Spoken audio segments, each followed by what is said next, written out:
Hi, everyone, and welcome back. We are joined today by Larry Johnson, a former CIA intelligence analyst. So, welcome back to the program. Always a pleasure to be with you, Glenn. Always enjoy the chats.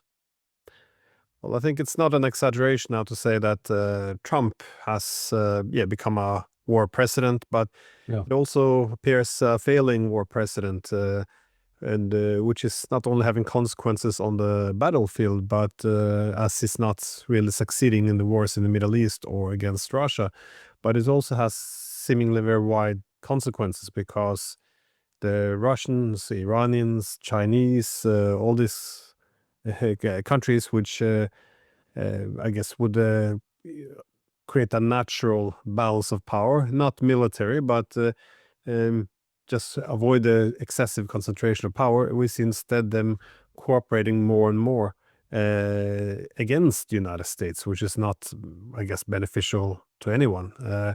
But what I find fascinating is Americans usually don't vote for wars. And Bush, he was supposed to be opposed to Clinton's nation building.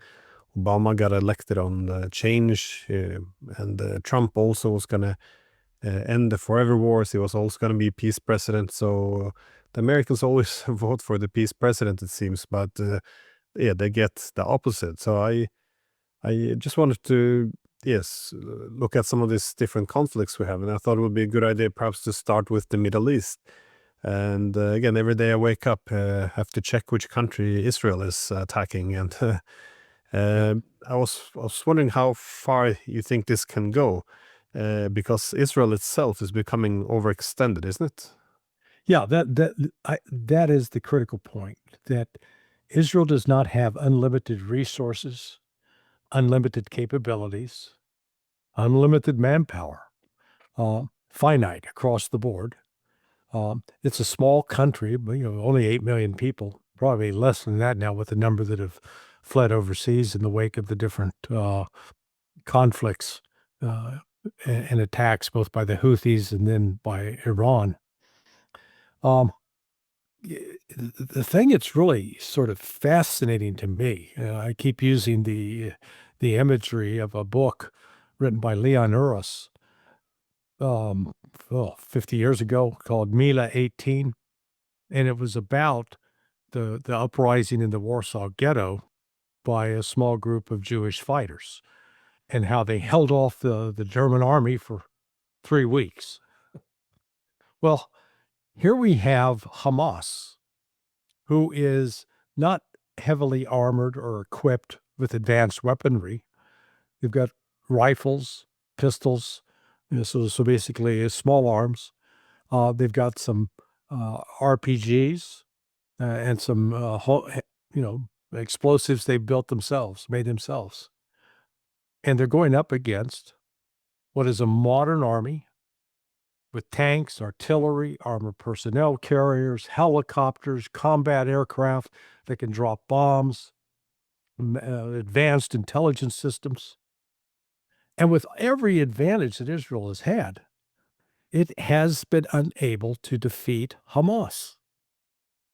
Now, I don't believe that's been a deliberate choice, because the Israelis, while they're inflicting terrible, terrible casualties on the Palestinians, the Israelis are still suffering some significant casualties themselves.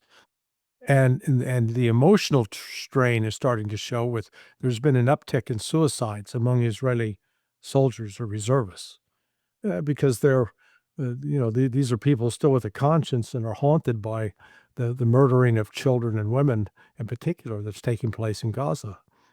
And so then here is Israel trying to fight in Lebanon, fighting in Syria. And again, it's one thing if you've got unlimited resources, so you can move it here, move it there, but they don't. They have finite resources. And then the Houthis continue to lob an occasional missile into Israel. And then against this whole backdrop, they continue to trash talk about attacking Iran again. And yet, what we're seeing take place is Iran is now solidifying its military and political position by forging closer ties than ever with Russia and China. In fact, the Ayatollah Khamenei sent Ali Larijani up to Moscow with a direct message from the Ayatollah to Putin. So they're, unlike in the past when Iran was reluctant to be too dependent upon or have too close of a relationship with Russia and China, that's now a complete 180, complete change. And they are actually forging closer ties and working in coordination with Russia and China. And both Russia and China are willingly and happily working because they recognize what they're up against now is a global struggle against the West, as led by the United States, that is intent on destroying all three. It wants the destruction of Russia, the destruction of China, the destruction of Iran. And so I think they've now come to realize that, and they're pushing back.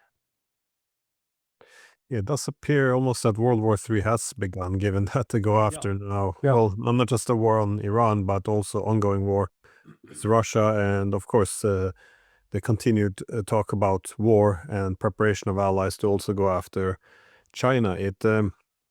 But the Middle East is really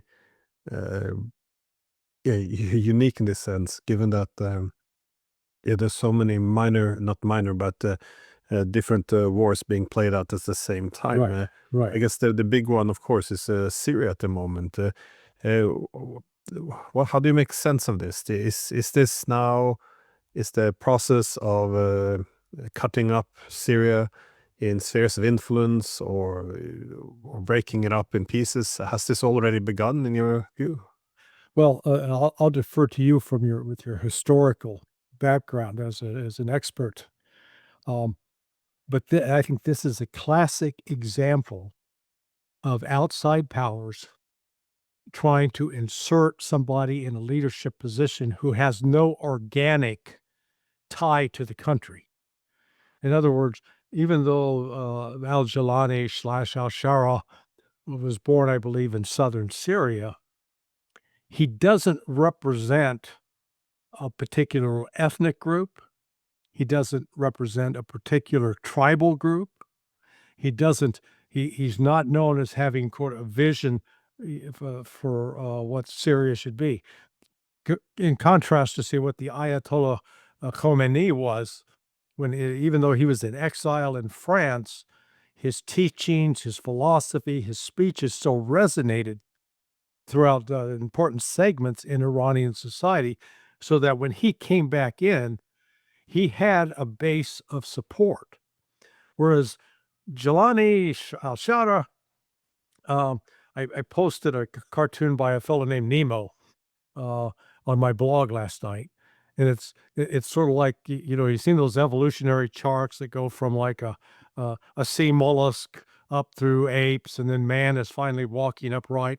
What's the evolutionary chart of ISIS, al-Nusra, HTS, Hayat Tahrir al-Sham, to, hey, I'm the president of Syria, al-Shara.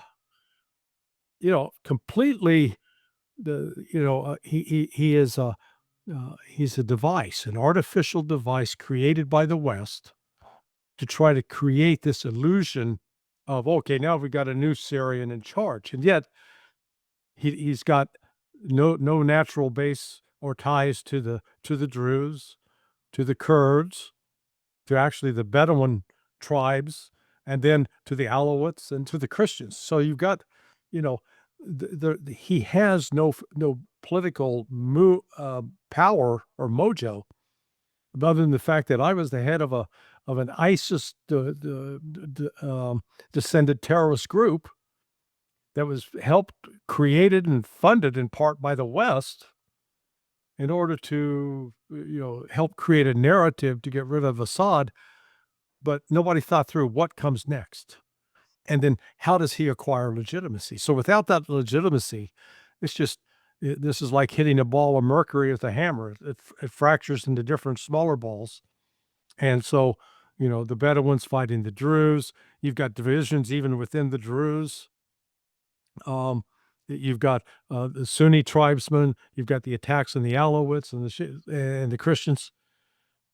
it's a recipe for continued chaos. And I think, the United States and Britain have zero ability to actually influence events there, other than to create, extend the chaos. And Erdogan, despite his pretensions for grandeur, I think have come up against the limits of his power. You mentioned the word chaos a few times, and it doesn't seem as if there's any clear grand strategy behind this besides, I guess, sowing chaos and then ruling over the split, divided, chaotic region. But if you look over the past 2 decades, plus, from Iraq, Libya, the destruction of Syria, leading now to the toppling of Assad, the jihadist attacks on Iran, Yemen, you can go on and on with Libya, now Gaza. None of these conflicts have ended up in a very favorable position, or at least hasn't brought security or stability. Instead, there seems to be efforts to merely exploit the weakness of the states caused by all these wars. But it might have worked, I thought, if there was a hegemon, you just weaken all the regional actors and you dominate. But this is pulling a lot of big players like Iran with the other actors such as China and Russia. Do you see any great power collaboration here? Because as you mentioned in the past, it would be unthinkable for Iran to link itself so close with make itself dependent. But does this go both ways? Do you see the support coming from the Chinese and the Russians? I mean, do they see this as now a global struggle against the United States? Yeah, I think that's exactly what has happened since the start of the special military operation. The United States is really not governed much by a strategic vision. And I know that secondhand through one of my former CIA colleagues, a friend. He was actually put in charge of the Iran task force back, I think it was like 2006. And then there was open discussion about attacking Iran, overthrowing Iran, destabilizing it. And I remember he ultimately left that job because he said, he asked the question, okay, so we get rid of the Ayatollah and we take down the mullahs. Then what? And the answer was, oh, don't worry about it. It'll work out. That's not strategic vision. That is, just swinging away and hoping something sticks to the wall, or throwing Jello at the wall, as they say, and hoping something sticks. So there is no strategic vision with respect to that. But apart from they want to weaken and destroy Russia. They want to ultimately see China as the ultimate threat that they got to take out, and Iran is just a stepping stone along that route. The problem what they've done is, if you go back to 2015, when the JCPOA was negotiated and signed, at that point, both Russia and China were cooperating with the United States and Europe in bringing pressure to bear on Iran. They were willing to support sanctions on Iran. Now, in just this 10 years, a short period of time, it's now completely flipped, where both Iran and China have come to realize they can no longer be dependent on or linked in a way that they can't separate themselves to the Western financial system. They're having to create an alternative. And so the alternative is expressed in part through BRICS. There's news out that within this year, the Moscow is setting up its own gold market, global gold market for pricing gold, selling gold, buying gold, independent of the London bullion market. So they're separating from that. Russia has set up now its own ship insurance business. They're called ghost ships. The only reason they're called ghost ships is that these ships are no longer insured by London. Instead, they're now being insured out of Moscow. So you've got the separation now of these key insurance, financial institutions. They're coming up with another path. And China and Russia, 4 years ago, their relationships were not that close. And I know there are some analysts that believe that China has long-term ambition to take over the eastern part of Russia. I don't think that's the case. The Chinese have not been aggressive land grabbers at any point in their history. But what they have come to see that they have a necessary, essential partnership with Russia that's not just economic, not just political, but also military. And they're coming together, like as we're speaking today. The Iranians are in Moscow meeting with the trilateral delegation, Russia, China, and Iran, and they're talking openly that it's about Iran's nuclear program, how both Russia and China are going to be there to help defend Iran against future attacks, or at least make sure that Iran is equipped with what it needs to defend itself, as it proved to be quite capable of inflicting more damage on Israel than Israel is able to inflict on Iran. What I find concerning about the strategic thinking, everything appears to be so very zero sum. That is, whatever is bad for our opponents is assumed to be good for us, which makes it very difficult to Right. criticize stupid policies. As you mentioned now, with all these sanctions, every time there's a sanction on insurances or banks, currencies, whatever it is of the economic, economic hegemon which the political West used to have. Every time you use these sanctions, now the other powers respond by creating alternatives. So one ends up, again, this is a key rule of sanctions, it seems. If they're severe and prolonged, then the rest of the world will learn to live without you. And it seems that this is what is happening. But on the military front, you mentioned not just political and economic, but how do you see the military cooperation between Iran, China, and Russia intensifying? So Iran reportedly has received several advanced combat aircraft from China. I don't see those as critical in Iran's military strategy. They can be useful for perhaps augmenting air defense to attack in incoming combat aircraft from Israel. But the willingness now of Iran apparently to accept aid. Russia and China all along have offered to provide Iran with aid.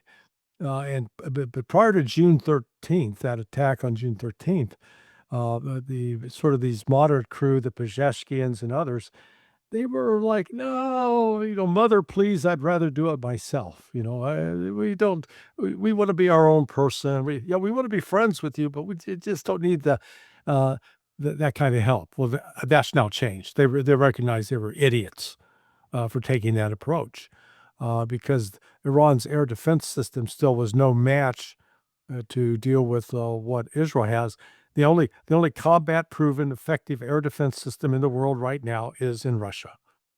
China has a system, but I don't know what the technical parameters of it is. All I do know is it's not been tested in combat against a whole variety of systems, whereas Russia's had to deal with storm shadows, with the HIMARS rockets.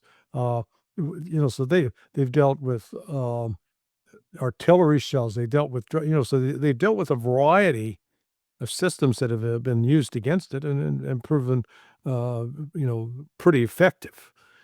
So Iran getting access to those is I think is as well a step towards a game changer. U.S. has limited military power. That has been, I think, the most. If there's one astonishing message out of this year, out of 2025, the 2025 can go down in history as the year that the rest of the world realized the limits of both U.S. and Israeli military power. the limits on the United States were exposed in the Red Sea with their inability to defeat the Houthis. I mean, it's not like the Houthis were a pure military power. Would be considered, they're poor, they're relatively backward as far as Western standards goes. And yet, not only they forced a retreat of the United States from the Red Sea because it became too costly for the United States to sustain operations. It was like just 1 month cost well over $2 billion. They lost close to $1 billion in equipment alone, not ignoring what it cost to keep those carrier strike group at sea. And then here's Israel, had always labored under this mythology of this invincible Israeli military machine. So they're now 21 months into a war against the Hamas that they've been unable to win. And then on top of it, their Iron Dome turned out to be an iron bust, as it was shredded by Iranian ballistic missiles, hypersonic missiles on top of that. And the Iranians inflicted significant damage in Israel, shutting down the 2 ports at Ashdod and Haifa, as well as the refineries that are located in those 2 cities, as well as the international airport, as well as strikes on key facilities, whether we're talking their equivalent of the Pentagon, their equivalent of the CIA, their equivalent of FBI, their equivalent of research laboratories, and then hitting actual military bases. So all of a sudden, if you're Egypt or even Jordan, Turkey, and Saudi Arabia, you're going to have a different reaction. You're going to realize, holy smokes, Israel's not invincible. And Iran actually has some incredible military power and capability. So what that shows you right there is this changed perception. And moving forward, I think that's going to affect some of the political decisions that'll be made in the coming 6 months to a year. That was also a big attraction for NATO in Europe. It's been the only security institution in Europe since the end of the Cold War.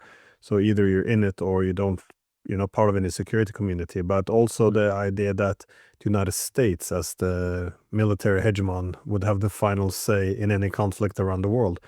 This was also very much assumed by the Europeans in Ukraine. As long as the war, or America would be kept in the war, it would eventually come out on top. But as you said, it's not really the case anymore. But it kind of takes me to my question about Ukraine, because, well, in a different way than Israel, but nonetheless, it seems to exhaust itself more and more. This is not sustainable. When you look at the Russians fighting the war, they seem to be building up greater and greater industrial capabilities every day. They're recruiting more and more troops, which are being built up in the rear for, God knows what they're planning. But Ukraine appears to go from bad to worse day by day. What do you see being the main challenges for Ukraine to stay in the fight in the months ahead? Trained manpower, which they don't have, and they have no way to get it. When you step back and evaluate the last, 30, 36, 42 months, I think we're about 42 months into this war now. The initial sanctions that were intended to hurt Russia, in fact, strengthened Russia. It showed Russia, hey, you're going to have to do this on your own, and you've got all the natural resources within your country that you don't need any of these external relationships. And as a result, over the last 3 years, instead of the Russian economy going into tatters, last year grew at a rate of 4.4%. This year, the growth rate is down because of Russian economic policies to quash inflation. So that's being reduced. Whereas in Europe, their economy is going down. And it's stagnant. You got stagnant growth or negative growth in the UK and France and in Germany. And Germany is essentially shedding industry. that some important manufacturers are moving out of the country, some moving to the United States. They've allowed the price of energy to go up. They want to impose, if the West continues to try to impose sanctions on Russian oil, all they're going to do is create a scarcity down in the market that is not served by Russia, that will drive the price of oil up, and it's going to further exacerbate things. So you got that economic pressure.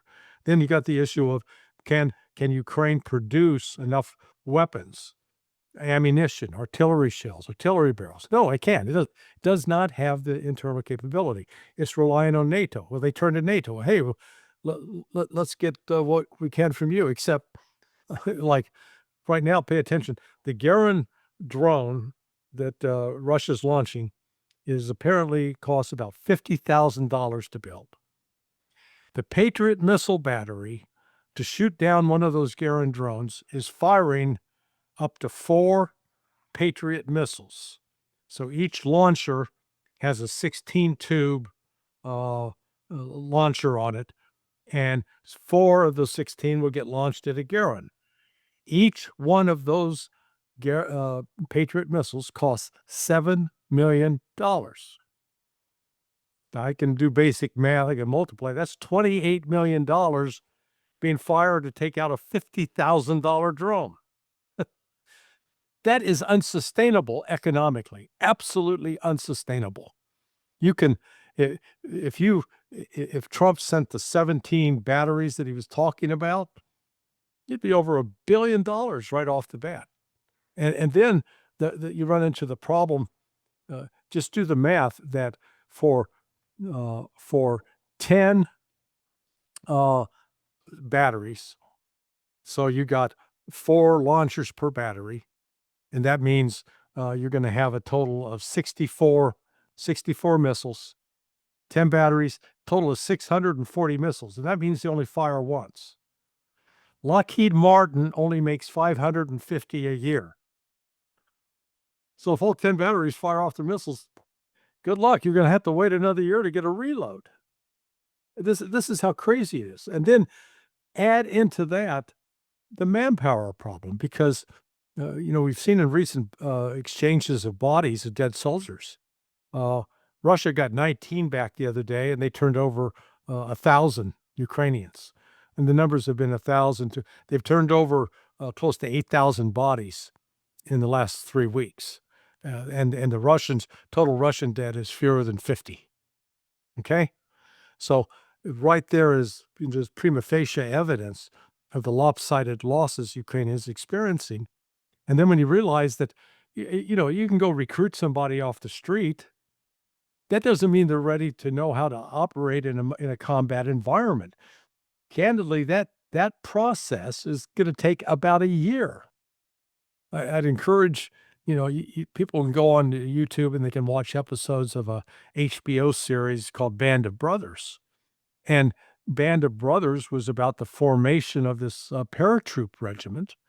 And it gives you some idea of the length of time involved, because they show up in July of 1942. They don't go into combat until June of 1944, almost 2 years of training.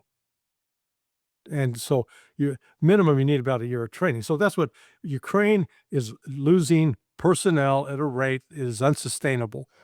And the point will come, I don't know if it's next week or next month or 6 months from now, but there's going to come a point where it will collapse, it will break.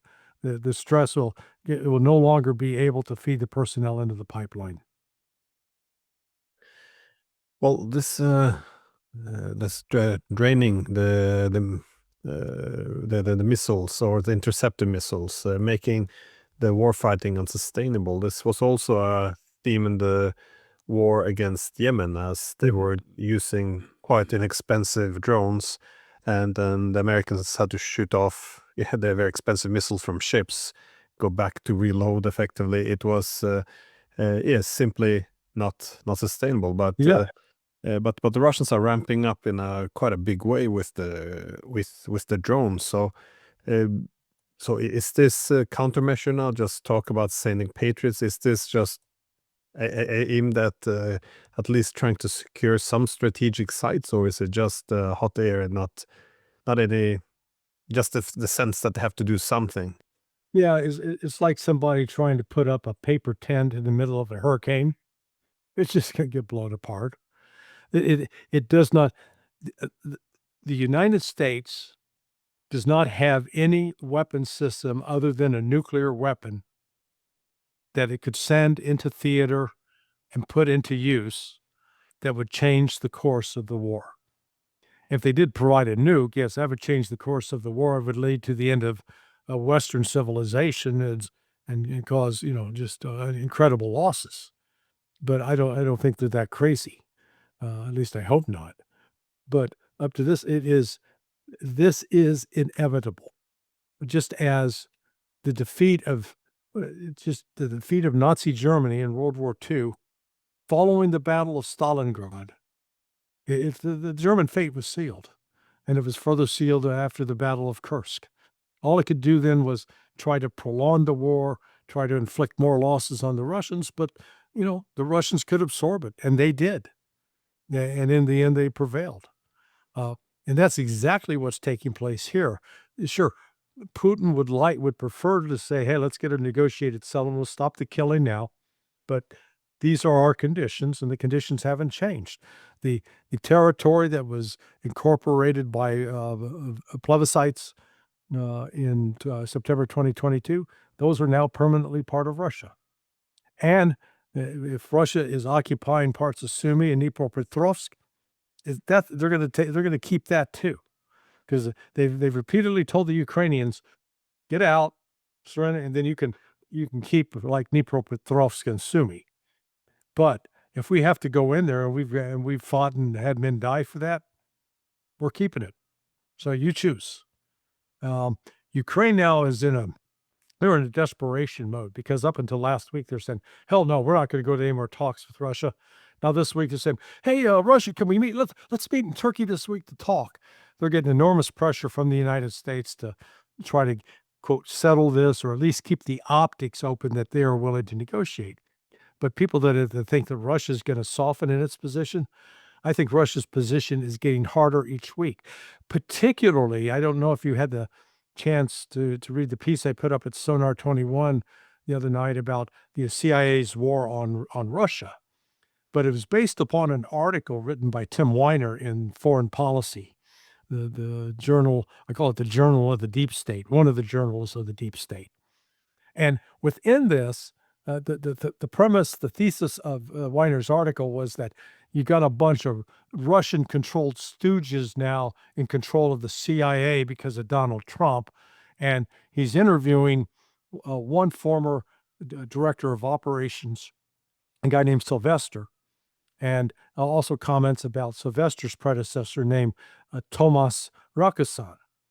And what Rakusan said in there, even though we've now had revelations by Tulsi Gabbard this week that the Russiagate was an entire fabrication, that the intelligence community knew about it, and at least some brave, honest analysts tried, that was their judgment, that's what they tried to present, and it was politically overturned by Barack Obama, directing James Clapper and John Brennan and James Comey to create an alternative narrative. And so even though in 2016, 2017, they knew it was a lie, here you got Tim Weiner quoting this former chief of operations for CIA, the guy in charge of all the spies overseas, say, cursing Russia and ordering CIA officers to go out and recruit terrorists to attack Russia. The Russians may have been aware of this before, but once this appeared in print, I think the Russians got to step back and say, okay, the CIA, they knew this was a lie. They knew the Russiagate, the Russian interference was a lie, and yet here's their chief of operations using a lie to justify recruiting terrorists, his words, not mine, to attack and destroy Russia. There is no foundation for peace with that. Oh, well, there used to be there was a piece, I think it was 2 years ago, both in the New York Times, where they recognized that the United States effectively hijacking the Ukrainian intelligence services, that is rebuilding it from scratch in order to be able to use it against Russia, was a key reason for Putin to go into Ukraine in 2022. Uh, but I thought it was interesting, this. As mentioned, the whole Russiagate event. This was really important to drum up more support for, well, for to confront Russia and, well, effectively making any de-escalation almost criminal, to see it as some sort of appeasement. But now that we know what we know, well, some of us been saying it for, well, since 2016, that obviously the Russiagate was a big hoax. But now that it's out in the open, it can't really be disputed anymore that they knew it was fake and they pushed it anyways just to escalate tensions. Uh, this you would think this could be used as a way to de-escalate, now that we know that the war was built on fraud and we're losing the war. Surely this would be a way of shifting narrative, because again, one of the things the intelligence agencies would do would be to be engaged in narrative control. And now that we're losing the war, wouldn't you expect to see some efforts to change the narrative? Because there has to be some kind of a plan. As you said, that the Ukrainians are being exhausted. We're looking for a collapse in the not too distant future. And but still, no one's talking about peace. No one's recognizing that, well, perhaps the Russians had some legitimate concerns. We might not agree with how they would address these concerns, but this idea that you don't discuss the concern of your opponents. I mean, this is fine and well if you want to drum up and move towards war. But now that we lost the war, that is NATO, we lost the war, doesn't have to be some kind of a I mean, I just find it shocking that there's still not significant shift in the narrative, that they're not preparing the public enough for what is coming. Yeah, it is. The reason Russiagate was launched against Trump is not because they didn't like his personality, not because they didn't like his style. And the reason the Europeans collaborated with the CIA, it wasn't just the MI6, it was also the French intelligence, German, and other European intelligence agencies collaborated in this attempt to paint Trump as this Russian asset, is because they feared what Trump is actually doing, which is distancing the United States from NATO. And, you saw, it was sort of hilarious, actually. Trump's latest proposal to rearm Ukraine is basically, hey, NATO, you give us the money, we'll give you the weapons. You pay for it, though. We're not paying for it. Now, he sort of ignores the fact that U.S. is still the largest financial contributor to NATO, so it's sort of we're paying ourselves. But in dumping it on NATO, you've now seen, Maloney in Italy. Oh, sorry, we're broke. No money here. Orban, nope, we're not going to play. Fico, nope. Macron, no, I'm not, So all of a sudden, this, we kept hearing about, oh, you NATO more unified than ever. They're going. When it comes time to pick up the check, everybody's busy looking for their hat under the table, trying to leave Uncle Sam there. You buy it. So, and if they don't pay for it, Ukraine's not getting the weapons. Now, we can go up. We've already talked about, even if they send the weapons, they're completely useless. But this is why Russiagate, part of why Russiagate happened, to cripple Trump so he could not move forward with normalizing relations with Russia. Because if you normalize relations with Russia, then you no longer have an excuse to keep the military-industrial complex fully funded, which, Trump is doing up to $1 trillion this year. So there's no letting up in that. And they keep, manufacturing, oh, yeah, we got to be prepared to go to war with China because China's a threat. So it's the whole element in this intelligence community, not just in the United States, but across the board, have got a vested interest in maintaining the conflict, maintaining the chaos in order so that they can stay in business. Yeah, that well kind of takes me to my last question. As well, you addressed it, this new excitement in Europe that Trump would finally join the war, and he seemingly has made it his war now. But this excitement appeared to be a little bit short-lived because they realized that entering the war means we will sell you weapons. So Yeah. but that's kind of the question. Does America have the weapons to sell, and does Europe have the money to buy it? Because well, you refer to the Europeans being broke, and this is yeah, or at least not wanting to cough up the money. But to what extent does America actually have the weapons they want to sell? I heard heard Trump speak of yeah, a lot of Patriot batteries that could be sent by the Europeans, and America would eventually replace it. What is the uh, what is the actual reality? Because there's seemingly a lot of hot air here. Because he spoke about a European country who had a lot to send, but I would have liked to know which one. What is actually happening here with this new news of America joining the war? Yeah, no, you phrased it precisely correct. Hot air. It's all talk with not much reality behind it. I mean, again, with just the production of Patriot missiles. Let's assume that you can produce a Patriot missile battery in a year.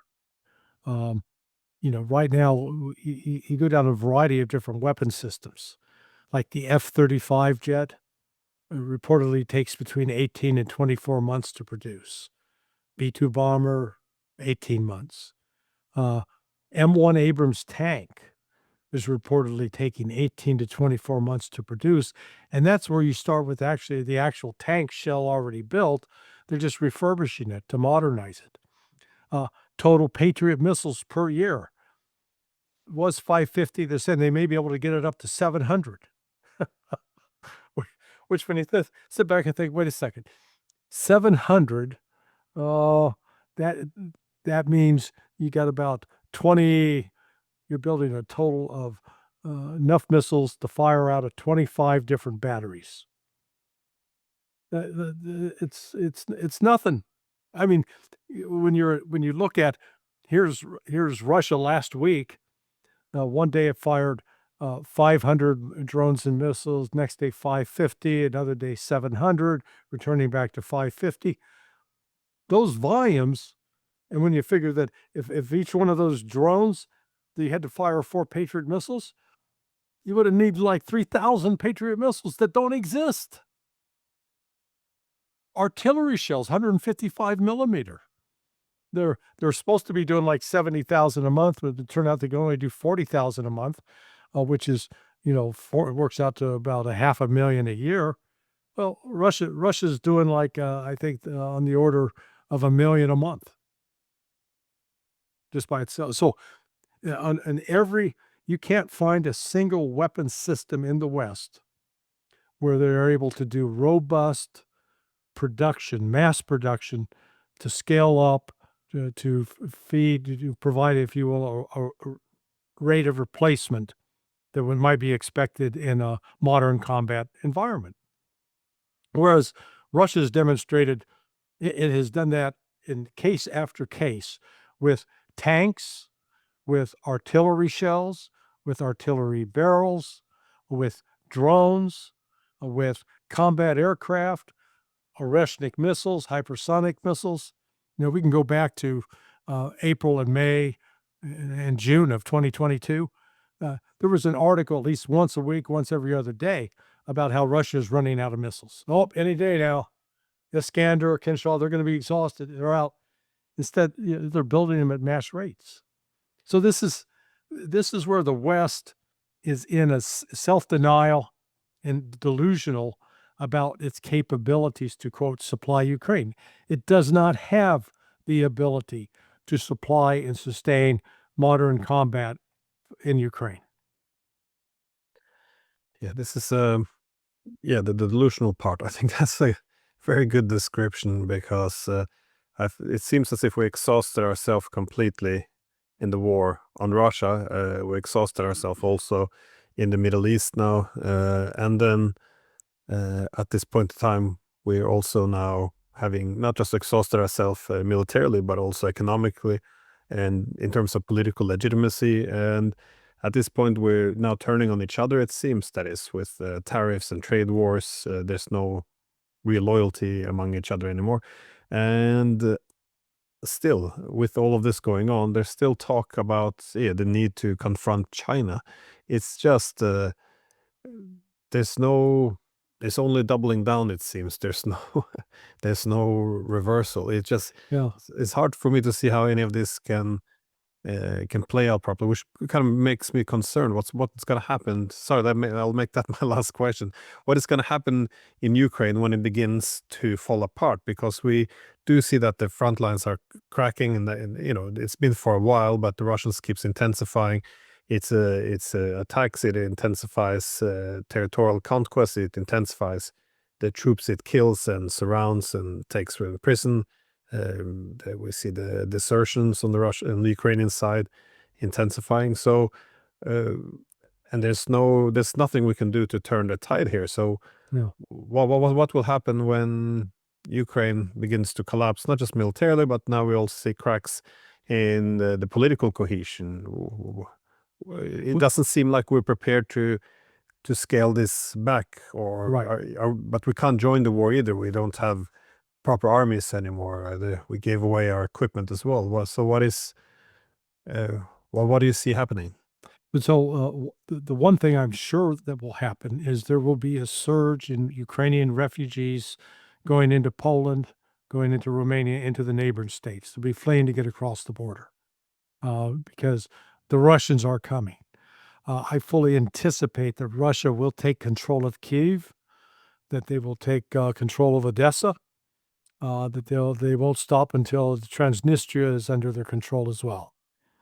And whether that happens this year or next year, but that's where it's ultimately going to end up. At that point, we got to look at two different scenarios and sort of I'll do the two extremes. The preferred outcome is the West admits, okay, yeah, we were wrong. Let's negotiate with Russia on what they call the root causes, which is about NATO, and go back to looking at as a security agreement that Putin proposed to Joe Biden in December of 2021 that was ultimately rejected by that idiot Anthony Blinken. But they come to some sort of agreement where there's a negotiated settlement. Everybody goes back into their corners. There's new elections will be set for Ukraine, but Russia is going to play a significant role because they don't want some other new Banderite government coming in that's going to be funding terrorism and guerrilla warfare inside Russia. The more alarming possibility is if we follow on with the rhetoric coming out of Germany in particular, with Merz, and then with this strange-looking German general, you got Freudig. I'm not quite sure what his name is, but and then lace on top of that the comments of the European Commander General Donahue the other day, talking about attacking Russia. So you could see military attacks on Russian assets in the Baltic, possibility of NATO attack into Kaliningrad, and or the insertion of NATO troops into Ukraine, at which point they're going to become, Russia has made it clear that any attack, particularly with long-range missiles, into Russia by NATO forces will then lead to retaliation inside those NATO countries. So anything out of Germany, France, or the UK, they're going to visit, I'm sure, from Mr. Oreshnik, the one hypersonic intermediate range hypersonic missile It's not ballistic. It's hypersonic, which means it's steerable, maneuverable, and there's nothing, there's no air defense system in the world that can stop it. So I hope for the diplomatic outcome, but I fear we'll be looking at something more closer to the military. Yeah, this is a strange part that if NATO gets involved directly now in a shooting war with Russia, it's actually the Germans who might take us there. This is something that would have seemed very unlikely only a few years ago. Yeah. So yeah, well, thank you again for your insights on this. You know what the problem here, Glenn, is nobody takes your courses and listens to you. If only they'd study history, they might learn something. I feel like I've seen this movie before more than once.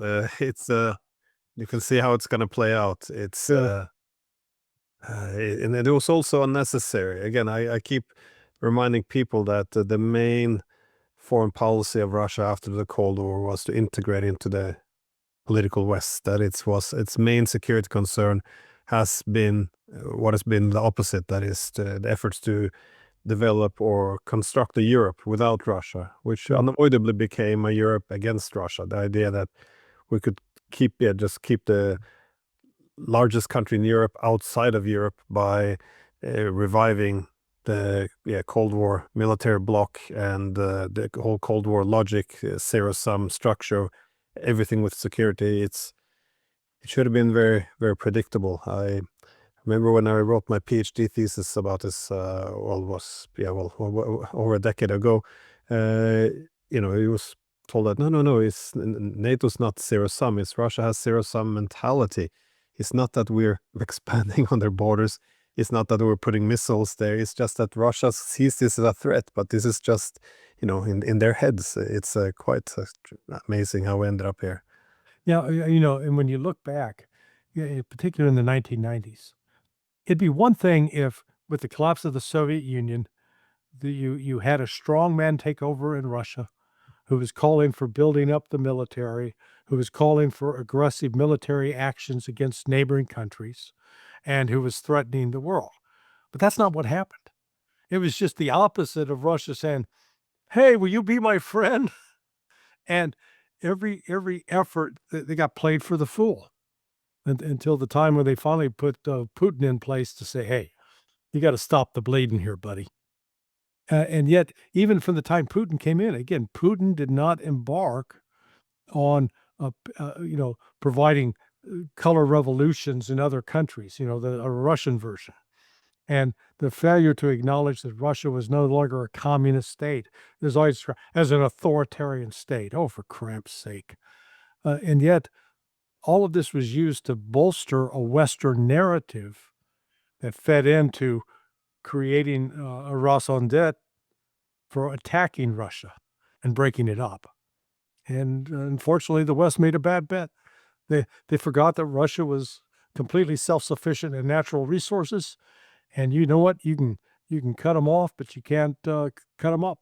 So nobody learned the lesson of history.